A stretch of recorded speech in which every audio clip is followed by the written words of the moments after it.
Hi, I'm Suzanne McFarland, a career coach here at the Eller College. And today I'm going to be talking to you about resume tips, how to make your resume strong and powerful so it gets the results that you want. The resume conveys an image about you. It opens doors. It's the first glance that an employer gets of you. So I have a few questions to ask you about reflecting upon your resume and how you constructed yours. So if you want to get out your resume and put it in front of you, I'm going to ask you some questions. The first thing to look at is, does your resume look professional? Would you look at it and say, that conveys a professional image? Is it lined up well? Are the margins even? Is it easy to identify the areas of the resume that are important and that you really want to emphasize and to have stand out? Is your resume easy to read? Is it easy to follow? Like I had mentioned, do the important points stand out? So are the categories that you want to stand out evident? Are either the job position or the particular company that you worked for, is that standing out? And there are different ways to emphasize those things. Those sort of things are emphasized by using all caps, bold, italics, and you want to vary that, but make sure that you have the same format throughout your resume. When you look at your resume too, is there enough white space on your resume? Are you able to kind of breathe a little bit when you read it? You don't want to have it fully heavy with content so that the eye can't scan it easily. When an employer actually looks at your resume, they spend maybe 30 seconds looking at it, and they would look at that before they look at your cover letter. So you want to make sure that when somebody looks at it, that they can just say, okay, I understand who this person is very quickly, and then they can assess whether or not they want to continue to read every single point on your resume or just move on to the next resume in the stack that they have in front of them. You want to have what's called parallel format. You want to make sure that each of your categories lines up the same.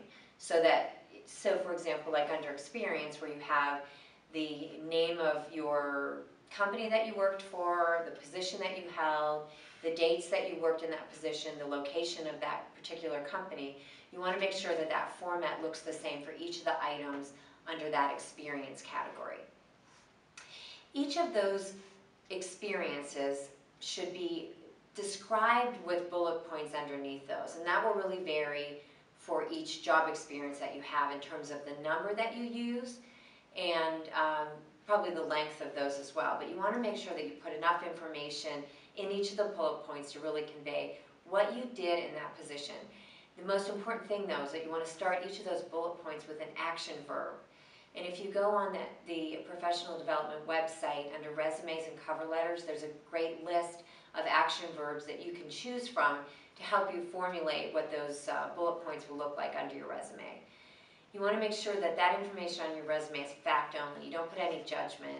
I'm really good at, I'm exceptional at, that sort of thing. Sometimes those words, those would be a judgment on your part. They wouldn't be fact-based that you would put in a resume. You want to the extent that you can, quantify or qualify the outcome of what you did.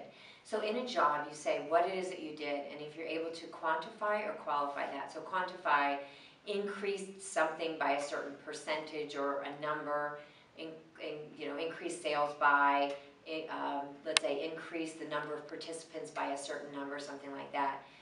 To qualify an experience would be, what was the quality of the outcome that was changed? Increased customer satisfaction, something like that. The other thing too is that if you have a current job, you want to make sure that those bullet points are in present tense. So the action verbs are present tense verbs. If it's a job that you've already completed, those would be in past tense. And don't forget to include both volunteer and any other activities that you participate in.